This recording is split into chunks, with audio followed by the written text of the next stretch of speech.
Hey YouTube, this is Echo of Team Minutemen, and I'm here coming at you with a review of some extremely basic survival gear. Before I continue on and say anything else, I want to thank you all for your support. I really appreciate Haas UMC for recommending our channel, and anyone else who recommended our channel as well, and to all those people who subscribe to us. So without further ado, I'll go ahead and start talking to you guys about the gear in front of me. So the first thing we have on the right is a hydration pack. I find this to be extremely, I find it to be more useful than canteens. For reason being, it's on your back, it's conveniently located where you can just pull the hose, drink on it, real simple, real straight to the point. The only disadvantage of this is that canteens do bring canteen cups. And with canteen cups you can actually boil water and other things like that. So that's the only disadvantage that I see with this hydration pack. Moving on, right here you have Bates boots. Sorry if the light doesn't adjust too well. I prefer these boots over just any regular old boots because they're zip up on the side, and for any Patriot or Minuteman, you want to be light on your feet. You want to be able to get everything on as fast as possible. And so that's why I recommend zip-up boots.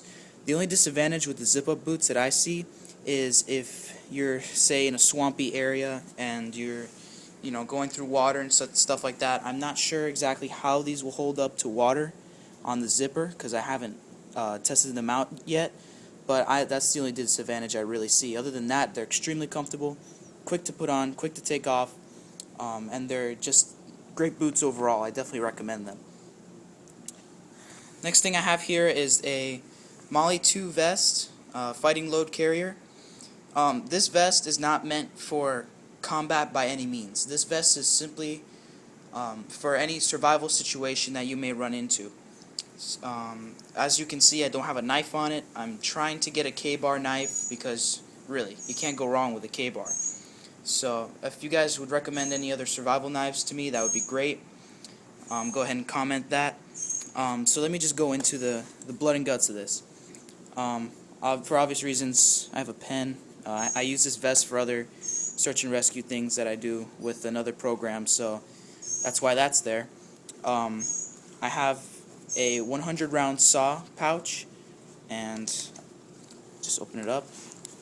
Duct tape. Can't go wrong with duct tape. You really need that for pretty much anything you do.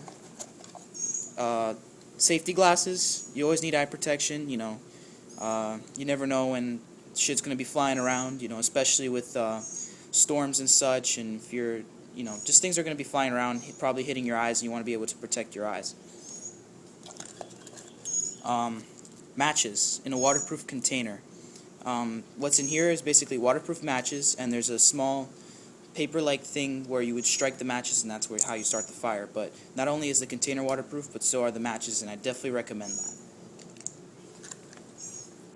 Next thing, let's set a compass. Let me see if I can open it up for you with one hand, if possible. There we go. Military grade, extremely useful. Especially if you have a map and you're trying to get a sense of where you're going and such, just so you guys can observe that. I believe this one has, if you leave it out in the light long enough, it'll collect enough light to where you can actually use it in the dark. Haven't tested that out yet, but I will let you guys know in the description if I do end up doing that. Next, Swiss Army knife. This one's not that great. I got it from my dad a long time ago, so it really isn't too great. But it's got basic stuff. It's got a knife. It's got a little saw with teeth on it. Let me see if I can.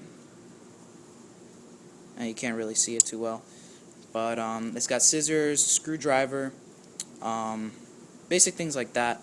A can opener, which is extremely useful, especially if you're stuck at home and you need to open your canned goods. Manual can opener is definitely something you want to have. Alright, so that's it for that pouch. Next thing is the medical pouch. I don't want to dissect this pouch because I've set it to where I have everything where I want. I really don't feel like organizing it again.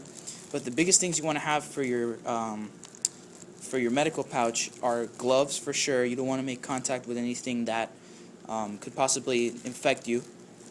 Gauze tape, anything antibacterial stuff, basically things to fight infections as well, because people are going to be getting sick in your group most likely, especially if you guys are on the move and go into an area that you've never been to. So that's definitely good to have. I got this pouch at my local Army Navy store for $25. It brought everything in it. I had to rearrange things to where I wanted them to be, but other than that, it's an extremely great pouch, and I definitely recommend it. Alright, moving on to the other side of the pouch. And by the way, I have everything distributed on the bottom so that I can keep my shoulders free, so if I do have to use a weapon, it won't nothing will be in the way. Alright, so here I have leather work gloves, just simple work gloves. They're comfortable, they're breathable, and I definitely recommend you get something breathable, especially if you live somewhere with a warm climate. These fell out, but earplugs. If you end up getting into a situation you don't want to get into, and there's a lot of gunfire, you could possibly hurt your ears, so I definitely recommend you have a set of earplugs for yourself, and not only for yourself, but everyone in your group. So, moving on. Next, I have a bunch of Ziploc bags.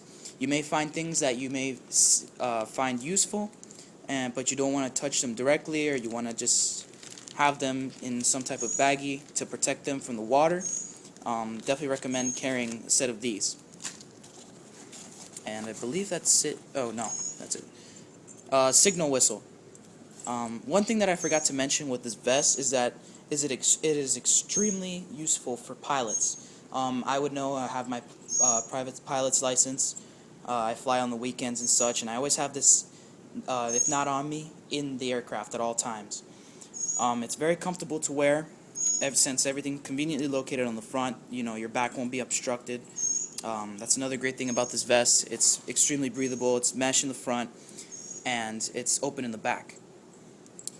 So going back to what was in this pouch, whistle, extremely important, especially if you're trying to get people's attention. Say your aircraft goes down, very important to have. Not only that, but certain whistle signals could be used to signal your other team members that you are in the area, or whistle to friendlies that you're about to engage, or something along those lines. So very good to have if you're trying to get someone's attention. Alright, moving on to this pouch. I have an LED flashlight, running out of batteries, so it kind of sucks, but other than that, I got to put some new batteries in it. It's an extremely powerful flashlight. Great. I forgot how many lumens it was. I got it as a gift, so very great flashlight. Definitely recommend that you get yourself an LED flashlight, because the older flashlights are not going to be as bright. For the older flashlights, I do recommend that you get ones with red versions of this, so that if you're in the nighttime, you don't want to cause too much attention to your position. You can use red light, and not only that, but red light also doesn't alter your night vision as badly. So definitely recommend that you get yourself also a flashlight with red lens. Next thing, headlamp. Say you're doing some work in the woods or urban environment, wherever you may be. This is extremely useful because you're hands-free, you're able to do more, etc. I got this at Walmart for cheap, so it's not, I believe it was like $12. So definitely a good investment. And that's about it, guys. Oh, wait. Hold on a second. There's also an optional butt pouch for this pack. I don't usually have it on. That's usually reserved for high visibility stuff, because I'm in an organization where we do search and rescue, so that's where my search and rescue stuff usually is. But in here I have paracord and a high reflective vest and other things like that, so just so you know. But this is, all this stuff, all these pouches are optional. None of them are fixed, and that's the great thing about molly webbing that I definitely recommend to you. Like I said before, I want to emphasize that this is not a combat rig. This is merely a survival rig.